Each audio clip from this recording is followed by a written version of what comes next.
বিসমিল্লাহির রহমানির রহিম। প্রিয় বিনিয়োগকারী ভাই ও বোনেরা, আসসালামু আলাইকুম। শেয়ার বাজার উঠতে পারে, এই শেয়ারটি বাজার আর কতদিন নিম্নমুখী থাকতে পারে এমন কিছু বিষয় নিয়ে আজকে আলোচনা করব। প্রথমে জানিয়ে দেব সতর্কবার্তা, এই চ্যানেলের মাধ্যমে কাউকে শেয়ার বাই অথবা সেল করতে উৎসাহী করে না। সাবস্ক্রাইব করে আমার চ্যানেলের সাথে থাকবেন। আশা করি শেয়ার বাজারের নিত্য নতুন আপডেট ইনফরমেশন পাবেন, যা আপনার বিনিয়োগে অনেকটা সহায়তা করবে।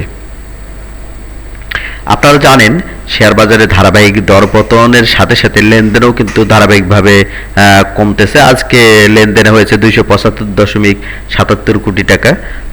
এই লেনদেনটি কিন্তু 300 কোটির নিচেও অনেকাংশে আজকে নেমে গিয়েছে।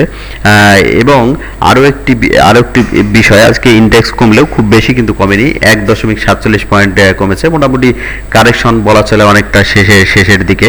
এবং ডিএসইএক্স এর ইন্ডেক্স কমলেও ডিএসইএস এর ইন্ডেক্স কিন্তু বেড়েছে, ডিএস30 ইন্ডেক্সও কিন্তু আজকে বেড়েছে। তো সব মিলিয়ে বলা যায় যে মার্কেট কিন্তু কারেকশন শেষের দিকে। বছরের শেষে আর বেশ কয়েকটি দিন ওয়ার্কিং ডে আছে যা মার্কেটে লেনদেন হবে, অথবা 4-5টি ওয়ার্কিং ডে হয়তো লেনদেন হতে পারে। তো সব মিলিয়ে মার্কেট কিন্তু কারেকশন শেষের দিকে। আমার মনে হয় যে বাজার নিচের দিকে থাকলেই কিন্তু বিনিয়োগের উপযুক্ত সময় আমি মনে করি। নিচের দিকে থাকলে অনেকে হতাশাগ্রস্ত হন, হয়তো ওই টাইমে বিনিয়োগ করতে চান না, কিন্তু আমার কাছে মনে হয় যে মার্কেট নিচের দিকে থাকাতেই বিনিয়োগের সব থেকে উৎকৃষ্ট সময়।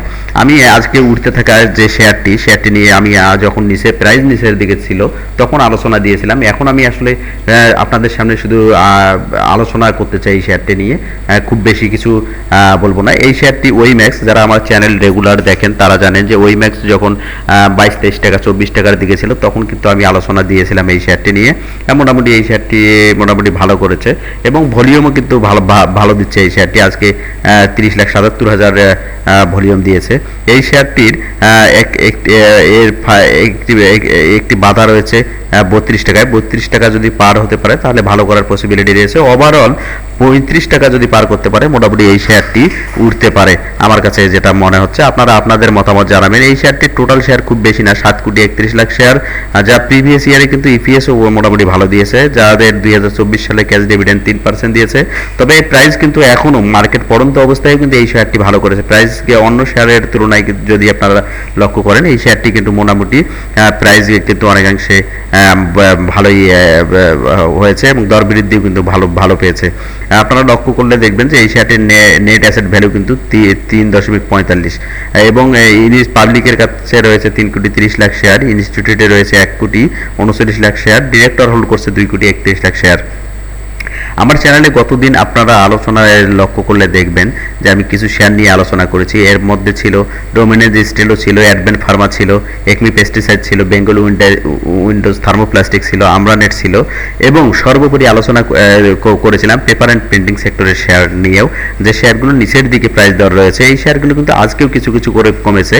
পেপার অ্যান্ড ফোক, যদি আপনার পেপার প্রসেসিং অ্যান্ড প্যাকেজিং যদি দেখেন, এটিও কিন্তু আজকে প্রাইস দর হারিয়েছে। টানা 5 কার্যদিবস প্রাইস দেওয়ার হারিয়েছে। অর্থাৎ প্রাইস যে শেয়ারটি নিচের দিকে থাকে এসব শেয়ারে কিন্তু লক্ষ্য রাখতে হয়। মোটামুটি মার্কেট ভালো হলে এই শেয়ারগুলোতে কিন্তু ভালো প্রফিট টেক করা যায়। এরপরে লক্ষ্য রাখতে পারেন মনসপুল পেপার অ্যান্ড প্রিন্টিং, এটিও কিন্তু প্রাইস টানা দরপতন হয়েছে 4 কার্যদিবস।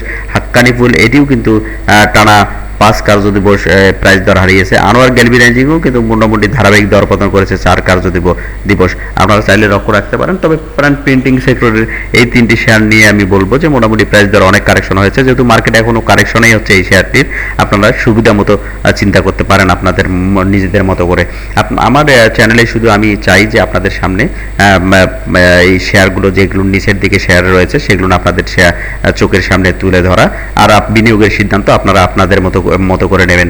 আরেকটি শেয়ার নিয়ে আজকে আমি আপনাদের সামনে বলতে চাই, আপ্তাবটো। এটি কিন্তু মোটামুটি শেয়ার কালেকশন আমার কাছে মনে হয় চলছে 3 কার্যদিবস ধরে এই প্রাইজে দর হারাচ্ছে। এই শেয়ারটি 17 তারিখ থেকে একদিন একটু ভালো করার চেষ্টা করেছে, তারপরে কিন্তু প্রাইস দর হারিয়েছে।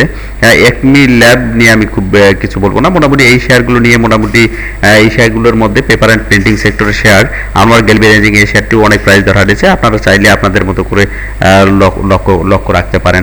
তবে মার্কেট কিন্তু মোটামুটি কারেকশন শেষের দিকে, আমার মনে হয় যে খুব অচিরেই মার্কেট ঘুরে যাবে। তবে বছরের শেষের দিকে আমার মনে হয় মার্কেট ঘুরে যাওয়ার খুব সম্ভাবনা রয়েছে, এবং মার্কেট নতুন বছরে আমার মনে হয় যে ভালো একটি টানও আসতে পারে। আইসিবির যে ফান্ড রয়েছে সেটিও হয়তো বিনিয়োগ 25 সাল থেকে আসতে পারে। আমি জানি না এখনো বিনিয়োগ হচ্ছে কিনা মার্কেটে আইসিবির ফান্ডটি।